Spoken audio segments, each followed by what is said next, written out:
וקדש נרבה, ומה דברה חירותי ועמלי מלכותי.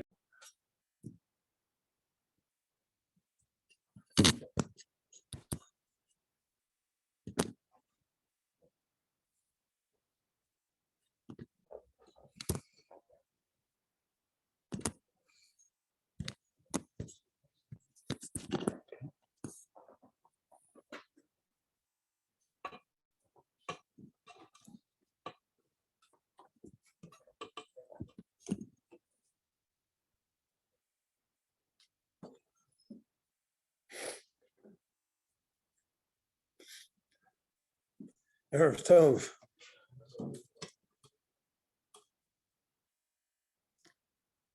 This week's Parsha, the Torah repeats the mitzvah of tzitzis.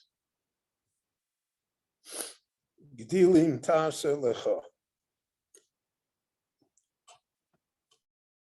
Original mitzvah of tzitzis is in Parshat Baloscha. And that's the long parsha that we recite twice a day. The Torah does not describe for us what tzitzis looks like.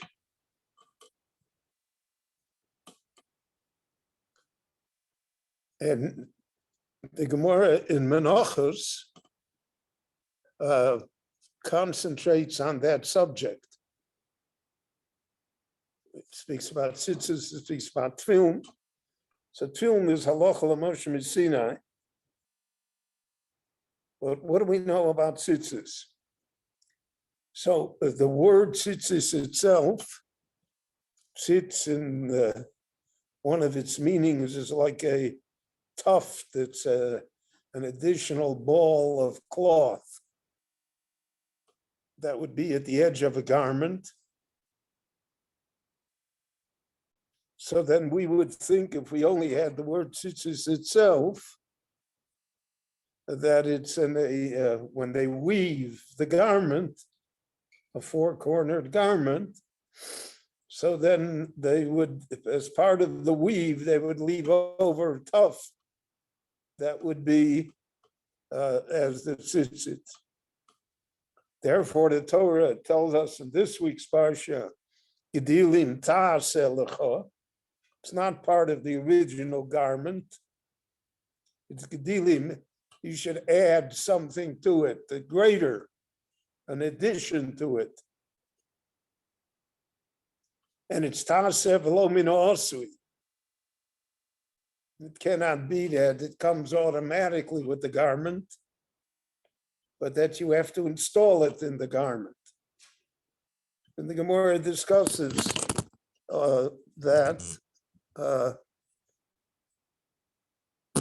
Now, there are different traditions within the Jewish people regarding what tzitzis looks like. The standard tradition, and that's what we really know from Rashi, is based on the gematria of the word tzitzis itself, which is 600, and it's supposed to stand for all of the 613 mitzvahs. So Rashi points out that there are 5 knots that are made in the tzitzis and 8 strings. So those are the other 13 components. So that tzitzis adds up to 613. And therefore it says it's chartem es kol mitzvahs Hashem. Now there are different traditions regarding that.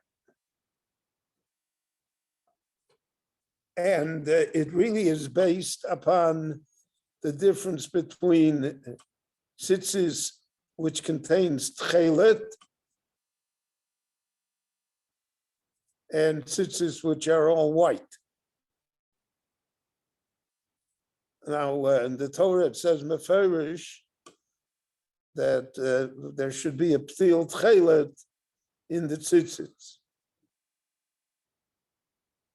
However, the Gemara already pointed out that chelet was very hard to obtain.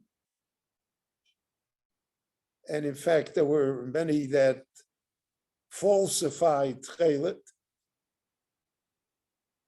They dyed wool to look like chelet, but it wasn't the original chelet. And so in the time of the Gemara already, it was hard to have chelet. And chelet was very expensive, because something that's hard to get naturally commands a larger price.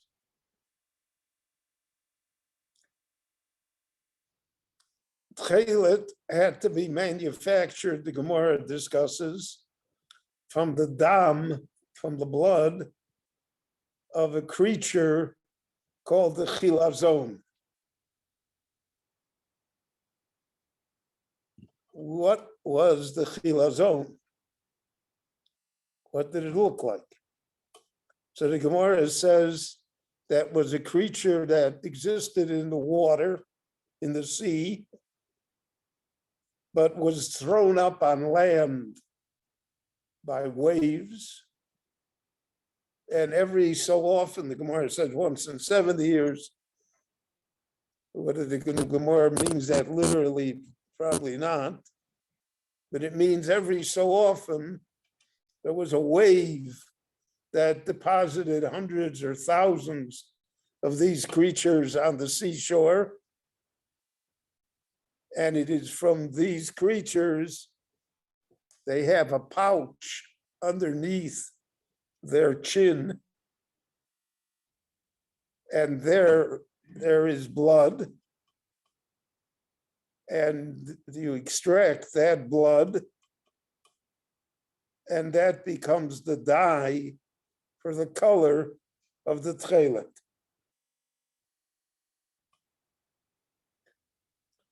The Gemara says that it was found in what is the modern day Lebanon and northern Israel,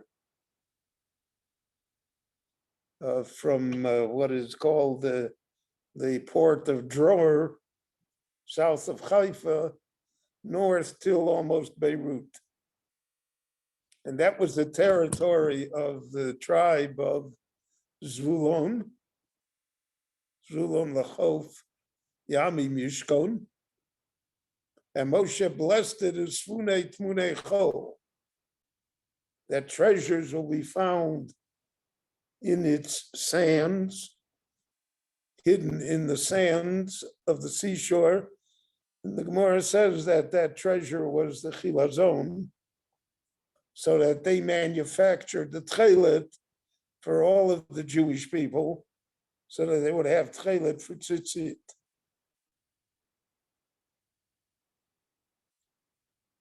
By the 4th and 5th century, the identity of the chilazon was lost. And there were no more tchelet factories. So then we resorted to white. All the tzitzit are white. The knots are white, strings are white. And that's our tradition of the 5 knots and the 8 strings.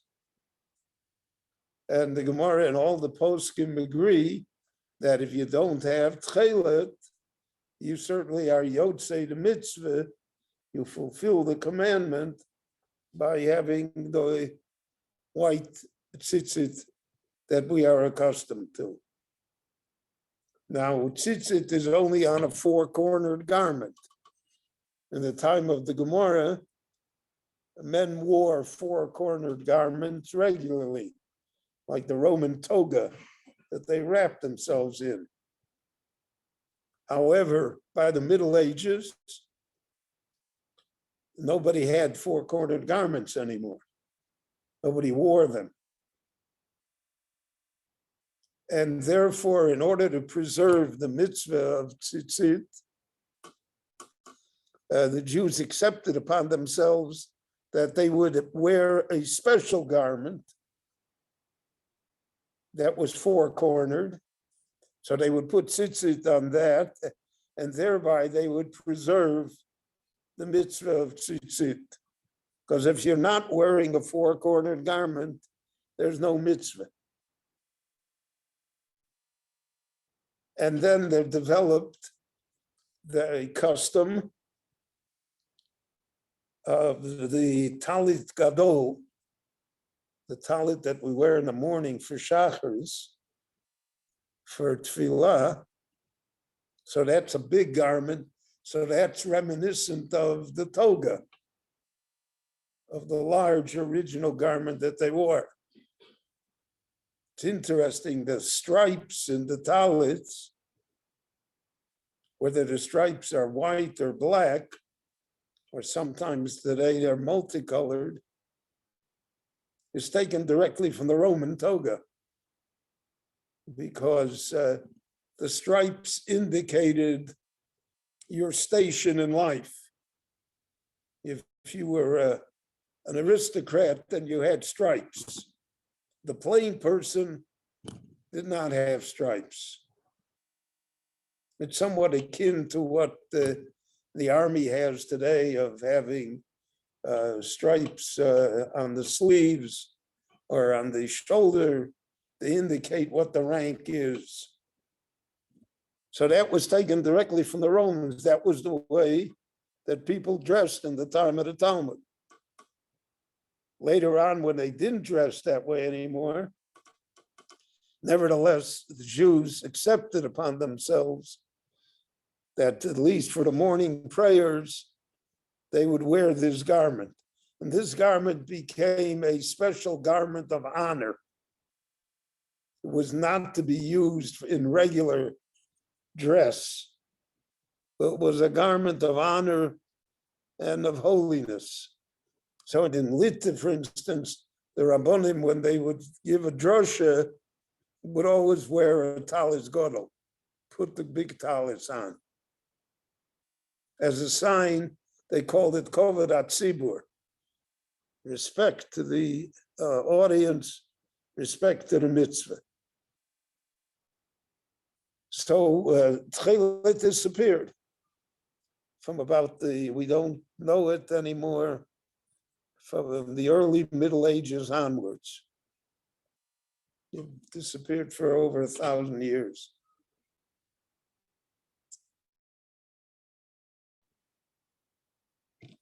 Beginning in the 19th century, there was renewed interest in tchelet.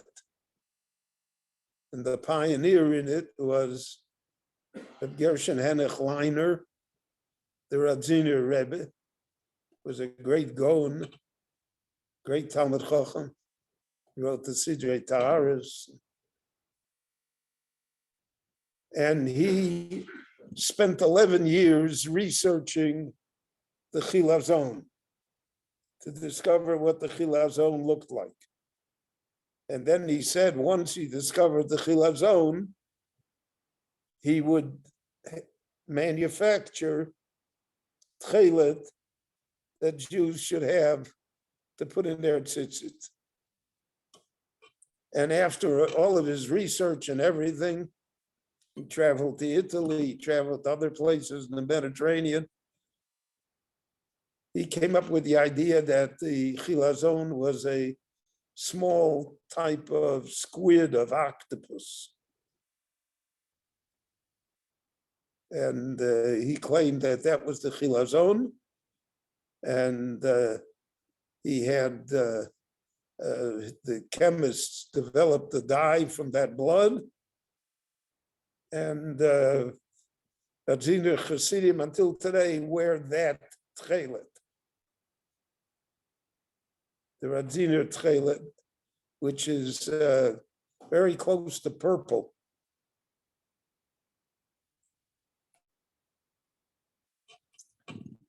In the early part of the 20th century, Rav Herzog, Zichrono Livrocha, was getting his PhD from Cambridge, and his thesis was the Tchelet. And he set out in his thesis to prove that the Radziner was right. In the middle of his writing it and his research, he realized that the Radziner was not right. That the Radziner had been fooled, that the chemists who were developing the Tchelet used a prussic acid in the mix. Prussic acid will turn anything blue. And therefore, he rewrote his thesis, and he took a guess. He said he hasn't proved it, but he thinks that it's a small snail in the Mediterranean called the Murex trunculus, and he thinks that that's the chilazon. And that the tcheles could be remanufactured if we harvested this Murex trunculus. There the matter stood pretty much until the first Lebanese war that Israel had against Arafat. And they went all the way up to Beirut. On the way up, the Israeli army discovered caves that had tens of thousands of shells of snails. And they realized that this must have been a tcheles factory. That's what all of these shells were doing there. And with DNA testing, they were able to prove that it was the Murex trunculus, which still exists today and can be harvested from the Mediterranean. And from that, there developed the tcheles industry, which exists today in Israel, that there are thousands of Jews, 10,000, tens of thousands, that wear this tcheles, relying on Rav Herzog and relying on the fact that scientifically it's been proven that this was the chilazon of where it came from. Once we have the tcheles, then we have 13 different shittas in the Rishonim how to tie the knot. It's no longer 8 and 5. So the Rambam, for instance, holds its 13 knots and only one string. And there's the Shitta Rabbeinu Tam, there are all sorts of different shittas. So because of that, therefore, many people hesitate to wear tcheles because of the fact that amongst the Rishonim, there is no unanimity as to how to tie it. And also because of the fact that all of the poskim hold that if you only use white, you're yotzei the mitzvah anyway. But nevertheless, there are tens of thousands, maybe hundreds of thousands today in the Jewish world that wear tcheles according to one shita or another, except aside from the Radziner tcheles. And then the question became, can you revive a mitzvah, so to speak, that had been forgotten for a millennia? And on that, there's great halachic discussion, which I'm not going to go into, but it's part of the idea of the tzitzit to be able to restore the tchelet so that the mitzvah can be fulfilled in its full and original sense. Rabbi Chananya ben Akash Omer, Rotza HaKadosh Baruch Hu l'zakos es Yisrael, leficha chibur lahem Torah mitzvos, shenemar anoich chafetz man tzidko, yagdil Torah v'yadir.